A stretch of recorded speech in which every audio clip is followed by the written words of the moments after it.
Muito bom. Agora, seguindo aqui com o nosso programa, vou chamar aqui o ex-árbitro Alfredo Loeblin. Tudo bem, Alfredo? Bem-vindo de volta ao nosso programa. Faz tempo, hein? Que bom que você está aqui com a gente hoje, porque a gente teve, depois dessa rodada, 7 árbitros afastados. Sim, 7 árbitros afastados. Do jogo de Palmeiras, Fortaleza, Flamengo, Juventude, Vitória e Fluminense, inclusive o VAR desses 3 jogos e o assistente do VAR também de Vitória e Fluminense. É um número muito alto, hein, Alfredo? 7? Domitila, bom dia. Sempre um prazer falar com você, com o André, PVC, um grande abraço. E me preocupa bastante, mais porque me parece uma forma da comissão de arbitragem da CBF se resguardar, quando a responsabilidade é toda dela. Quantas vezes aqui nós não conversamos sobre o VAR no Brasil entrar em lances interpretativos? Ora, se o VAR entra em lances interpretativos, você afasta o árbitro de VAR, porque a decisão dele não foi a decisão, entre aspas, que se imagina como correta. Então, eu acho um tanto perigoso, sem defender, que eu acho que a arbitragem nacional vive um momento muito complicado, muito tenso, né? Eu conversei hoje de manhã com 2 árbitros da Série A1, há uma certa preocupação, porque então eu não tenho mais o direito de interpretar o lance. Eu posso ser afastado se a minha interpretação, ok, for uma interpretação diferente do que a maioria ou da comissão acha. Eu, por exemplo, até dei minha opinião no UOL, né, como alguns ex-árbitros, em relação a esses lances, eu marcaria o primeiro pênalti a favor do Palmeiras. Porque a regra te dá a possibilidade de você interpretar que uma jogada de braço nas costas, ela não tem a disputa igual, como você tem a disputa de ombro no ombro, ok? Então, você tem a possibilidade de marcar. O segundo pênalti já discordo, não há um movimento que eu acho suficiente para falar, olha, ele aproveitou dessa defesa e usou o braço. Agora, tudo isso, talvez o André veja de um jeito, você de outro, Domitila, o próprio PVC, porque são matérias interpretativas, tá? Eu sou totalmente a favor que o árbitro seja colocado em reciclagem ou que seja reavaliado ao seu trabalho, mas em termos de o quê? Da colocação do que a regra tem como clara. Se nós começarmos a punir árbitros, afastarmos árbitros por decisões interpretativas, eu acho muito perigoso. E essa é a solução, afastar a PVC? Então, aí é que eu acho o grande ponto, que é por isso é importante falar com o Loeblin aqui. A gente pode interpretar todos os lances. Eu concordo com o Loeblin. O primeiro lance é um lance de interpretação e o VAR não chamou porque é um lance de interpretação. O segundo lance, eu ouvi um ex-árbitro dizer que tem um movimento lateral e que por isso devia ser pênalti. E todos os outros disseram que não. Mas aí a gente vai entrar no isso devia, isso não devia, isso foi um absurdo, isso não foi um absurdo. A gente tem, no entanto, uma crise no prédio da Barra da Tijuca, ou no prédio anexo à Barra da Tijuca, o prédio da arbitragem, que é a crise do afastamento do Wilson Seneme, do retorno dele depois da licença médica, sem ninguém saber se é ele que está escalando, e a gente tem um afastamento de 7 árbitros sem saber se quem afastou foi o Seneme ou se foi o Reginaldo. Então, o que me parece, Loeblin, é que você tem, para o árbitro, a sensação é de falta de respaldo. Ou seja, qualquer decisão que eu tome, na hora que o VAR chama o Ramon Bachabel, ele fala, ai meu Jesusinho Cristinho, e vai pro VAR. E quando ele volta, ele fala, ai meu Jesusinho Cristinho de novo, e atende o que o VAR está dizendo. É muito impactante, na minha opinião, que o Ramon Bachabel tenha sido apontado como o melhor árbitro da Olimpíada e premiado com a final e elogiadíssimo com a atuação da final, e que aqui no Brasil ele seja afastado por uma arbitragem trágica. Não é? Por que é que os árbitros brasileiros têm ido, se é que a avaliação está certa, têm ido melhor no exterior do que aqui no Brasil? PVC, eu concordo com você 100%, mas principalmente em cima do que você disse. Quando eu participava de competições internacionais, seja Conmebol ou FIFA, haviam reuniões onde se terminava, nós queremos assim. É isso, isso, isso, isso. Não há essa abertura interpretativa que nós temos aqui no Brasil.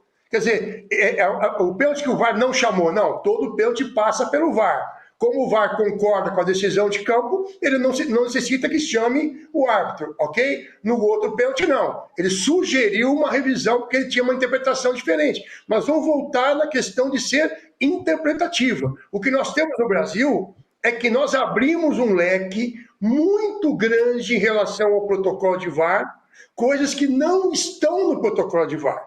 Esse final de semana aqui eu assisti um jogo da Premier League que teve um lance bastante duvidoso, não lembro qual foi o jogo, de uma bola na mão, e o VAR não, porque o árbitro estava de frente, e não, o árbitro não interpretou como penal, o VAR não chamou. Agora, acho uma covardia muito grande, seja do Ceremi, que é um cara muito reto, muito sério, meu amigo, fez muita reserva para mim, inclusive, deve ter aprendido bastante. Ou do Edinaldo, a decisão de afastamento de árbitros, tá? É uma coisa muito perigosa, até porque me pareceu muito mais uma maneira de tentar agradar alguns clubes que se sentiram prejudicados e que, ao meu ver, são os grandes culpados. Nós vamos terminar daqui 7 rodadas do Campeonato Brasileiro e ninguém vai mais falar de arbitragem até janeiro, quando começarem os campeonatos estaduais. Então, nada é feito pelos clubes questionando o porquê disso. Esse afastamento, eu entendo que é muito perigoso. Não estou defendendo árbitros que erram. Por favor, não é isso. Mas tem que ficar mais claro para o torcedor como essa avaliação está sendo feita e, principalmente, o que se diz ao árbitro. Se é aberto a ele a interpretação de uma forma, de um leque gigantesco, então você não pode punir. Perfeito. Loeblin, muito obrigada por participar aqui com a gente, trazer esse ponto de vista. É muito importante, né, para a gente tentar entender, porque, assim, entender mesmo tá difícil. É sempre um prazer estar com você. Abraço, PVC, abração. André, grande abraço. Fique com Deus. Valeu. O Domi. Agora a gente vazou. Oh, desculpa, Hernan. Não, só um detalhezinho sobre Ramon Abate-Abel, o que eu vinha escutando, assim, de bastidor mesmo da arbitragem. O PVC falou dos elogios, a questão da Olimpíada e o desempenho no Campeonato Brasileiro, por ser um árbitro jovem, ganhando destaque internacional. Eu escutei, né, que ele seria um dos candidatos, ou o mais forte, inclusive, para apitar a final da Copa do Brasil. Era um dos cotados para apitar a final da Copa do Brasil. Eu entendo que agora, chance zero, praticamente. Praticamente. É assustador isso. Essa sensação de que o árbitro brasileiro apita melhor no exterior do que aqui no Brasil, ela existe desde Romualdo Arpe Filho. Romualdo Arpe Filho era o grande árbitro do ponto de vista técnico, é capaz até do Arnaldo César Coelho, que, na minha opinião, foi o melhor árbitro que a gente teve.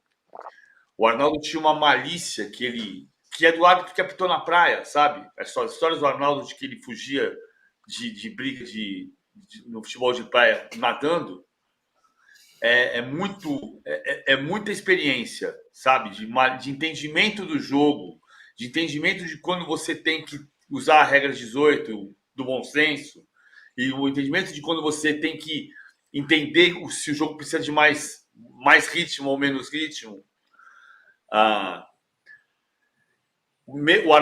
É capaz até do Arnaldo concordar que o melhor árbitro do Brasil, tecnicamente, era o Romualdo Arpe Filho. E, no entanto, o Romualdo, que apitou uma final de Copa do Mundo, era o árbitro que, no Brasil, era conhecido como coluna do meio. Porque ele acomodava. E acomodava por quê? Por causa de interesse político. Não é que você vai na federação resolver qual vai ser o resultado do jogo. Não, mas você sabe que pode ter um probleminha aqui, pode ter um probleminha ali.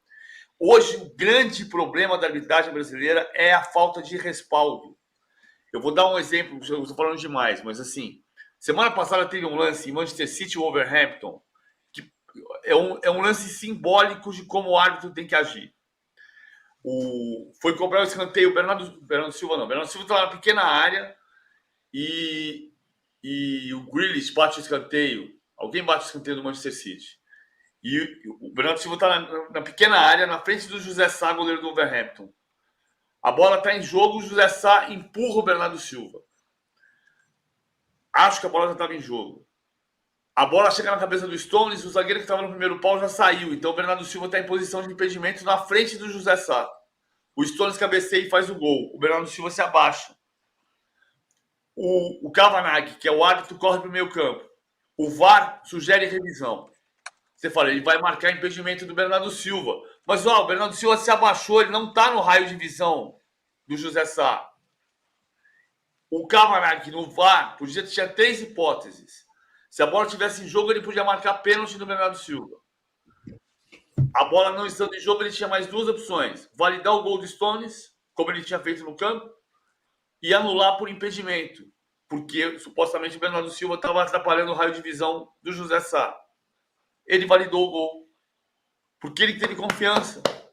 Ele bateu no peito e falou, não, eu vi o lance certo. Foi isso que aconteceu, não interferiu, gol do Manchester City. O Manchester City ganhou o jogo 2-1.